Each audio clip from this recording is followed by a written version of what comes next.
Buenas tardes chicos del Preaustral, les presento el siguiente tópico y último que vamos a analizar en física que corresponde a la luz.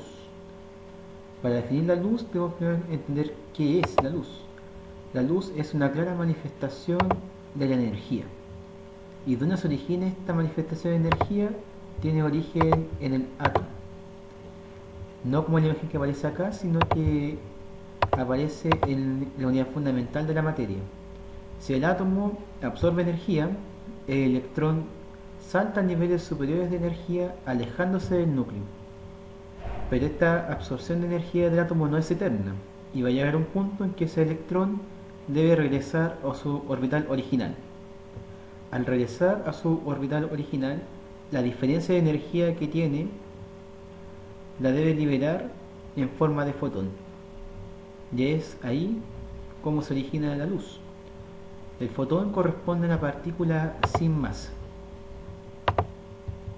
Existen dos tipos de fuentes naturales, dos fuentes de luz. Una de tipo natural, por ejemplo el sol o las estrellas, y otra de tipo artificial, que es la que es creada por el hombre. Como primeros indicios tenemos que los griegos, como Euclides, Aristóteles y Platón, postulaban cosas como la luz del sol como un proyectil. Los ojos emiten partículas que llegan a los objetos y por ello los podíamos ver. Y Platón planteaba que el flujo inmaterial que se propaga entre el ojo y el objeto.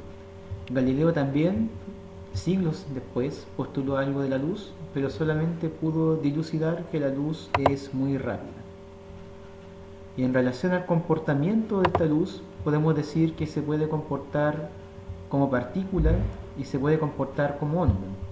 Como partícula es un modelo planteado por Isaac Newton y presenta tres evidencias. La primera es que la luz está compuesta por una partícula llamada fotón, la cual se encontró experimentalmente con el experimento fotoeléctrico. La segunda evidencia es que la luz se propaga en línea recta, y este principio es postulado por Fermat, quien indica que el trayecto seguido por la luz es el más corto. Y otra evidencia implícita es que las sombras que se originan mantienen la misma forma que del objeto. Y la otra evidencia es que la luz se plantea el fenómeno de la reflexión. Y esta reflexión puede ser de dos tipos. Puede ser de tipo difusa, que ocurre en superficies irregulares, donde el ángulo de incidencia es distinto al reflejado, y una reflexión especular, que ocurre en superficies planas o pulidas, en la cual el ángulo de incidencia es igual al ángulo reflejado. Por otro lado tenemos el modelo propuesto por Christian Huygens, que tiene que ver la luz como una onda. Y en relación con una onda se presentan varias evidencias de que la luz sí es una onda. Evidencia número uno, que la luz es una onda electromagnética y además una onda electromagnética de alta frecuencia. Ocurre el fenómeno de la difracción, donde existe una desviación de los haces de luz al encontrarse con una o más rendijas, y aparecen patrones de interferencia tal como que aparece acá en la figura. También ocurre la refracción, donde existe un cambio de velocidad de la luz al pasar de un medio a otro, en el cual el ángulo de incidencia es diferente al ángulo refractado, y aquí se puede utilizar la ley de Snell para obtener dicho ángulo. Y otra imagen de refracción es la del típico lápiz que se quiebra. En una parte del lápiz se puede ver en el aire y otra en el agua, y ahí se ve un cambio de dirección de la luz. La absorción es la cual ocurre cuando la radiación es captada por la materia. Y esto es muy interesante. Por ejemplo, por algo el tomate se ve rojo. El tomate en este caso absorbe todo el otro tipo de frecuencias que llegan a él y solo refleja la de color rojo. Y tenemos por último la interferencia, que fue maravillosamente estudiado por Thomas Young con su experimento, en el cual pudo determinar la generación de ondas o interferencias constructivas y destructivas. Aquí podemos ver el experimento en el cual plantea primero la luz incide frente a un lugar que tiene dos rejillas y se van a generar patrones de interferencia. Las regiones claras son donde incide una onda constructiva y las regiones oscuras patrones o destructivos. Eso en relación a la naturaleza de la luz, que es una naturaleza dual, es decir, que simultáneamente se comporta como una onda y como una partícula. En relación a la velocidad de propagación de la luz, podemos decir que en el vacío es una constante universal, se representa con la letra c y es equivalente a 3 por 10 elevado a 8 metros por segundo. Y cuando la luz viaja en otro medio, tiene que ver una relación con el índice de refracción, en el cual la velocidad es igual a c dividido por n, siendo un valor adimensional que corresponde al índice de refracción de dicho medio. También podemos mencionar que gracias a la luz podemos captar imágenes, y esas imágenes pueden ser captadas por espejos o lentes. El espejo es una superficie pulida en la cual la luz se refleja de forma especular, y dentro de esos espejos tenemos espejos planos y espejos curvos. Y los espejos planos, las imágenes siempre son virtuales, de igual tamaño y derechas. Acá hay un ejemplo en el cual se ve una imagen virtual. Y tenemos los espejos curvos, en los cuales tenemos dos grandes grupos, que son los espejos cóncavos y los espejos convexos.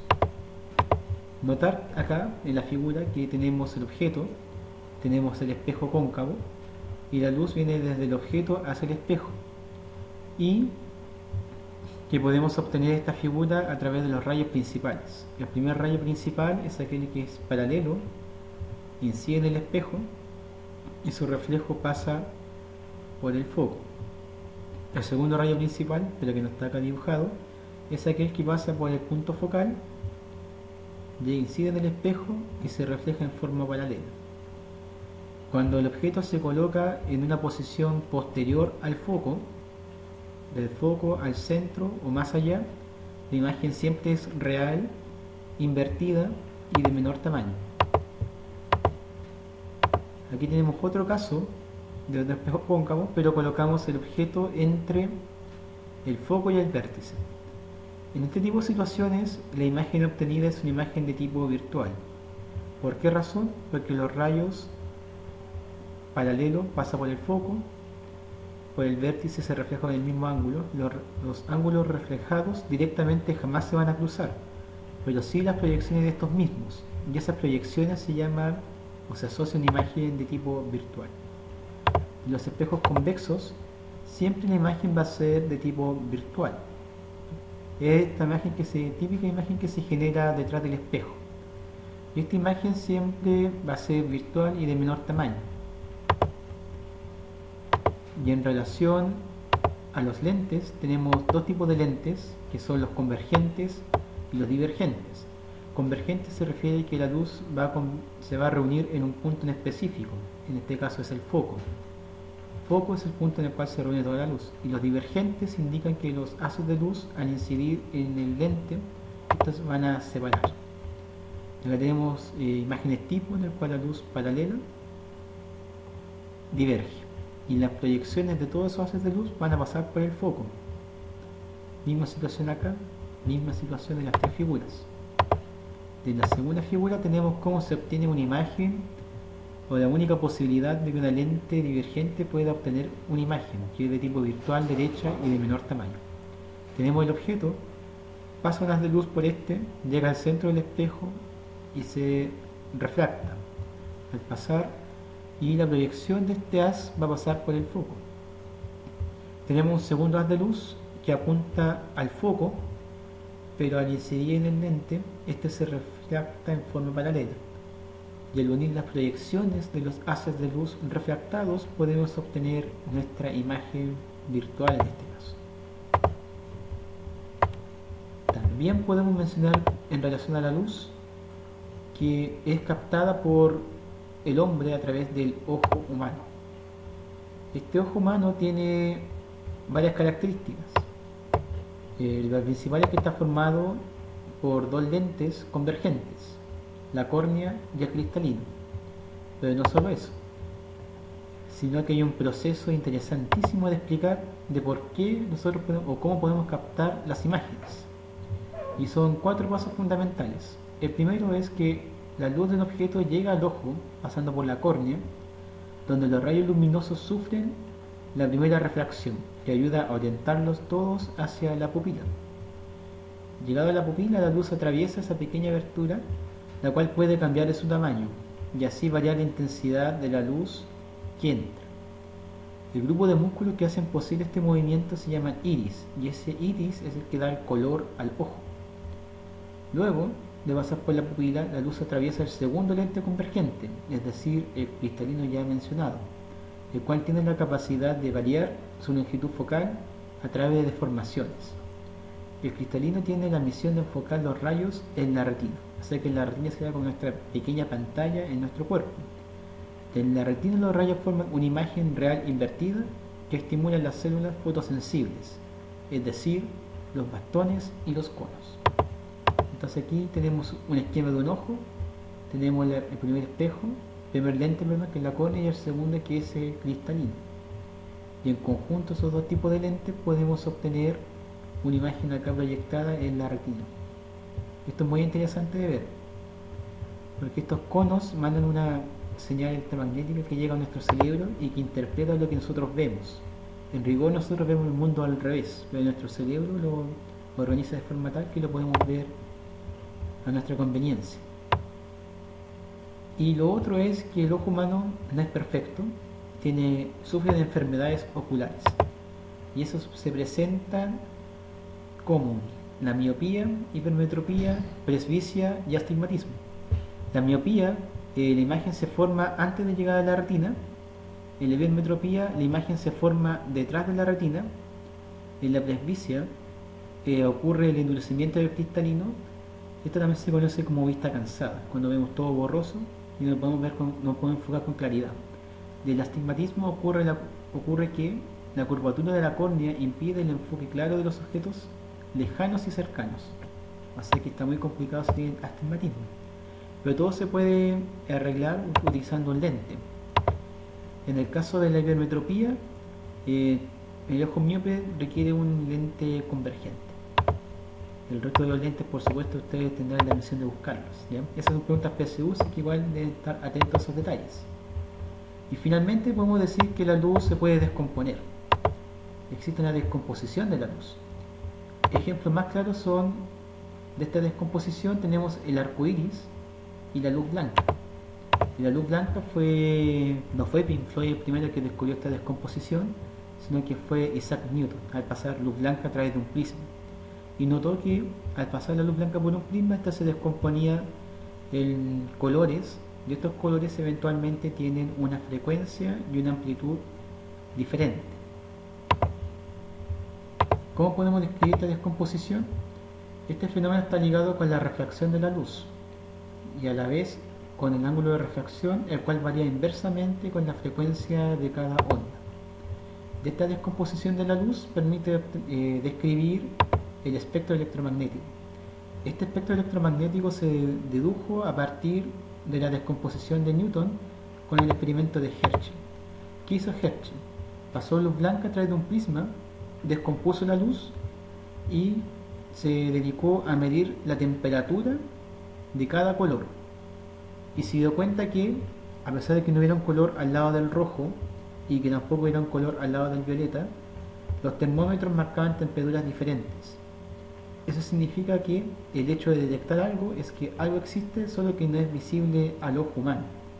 Y todo ese espectro y todo ese rango se conoce como espectro electromagnético, que es un conjunto de ondas electromagnéticas distribuidas según la longitud de onda y la energía que éstas posean.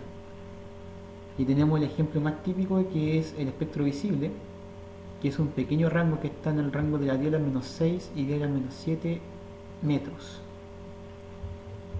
Y aquí vamos a presentar una imagen que muestra en plenitud el espectro electromagnético.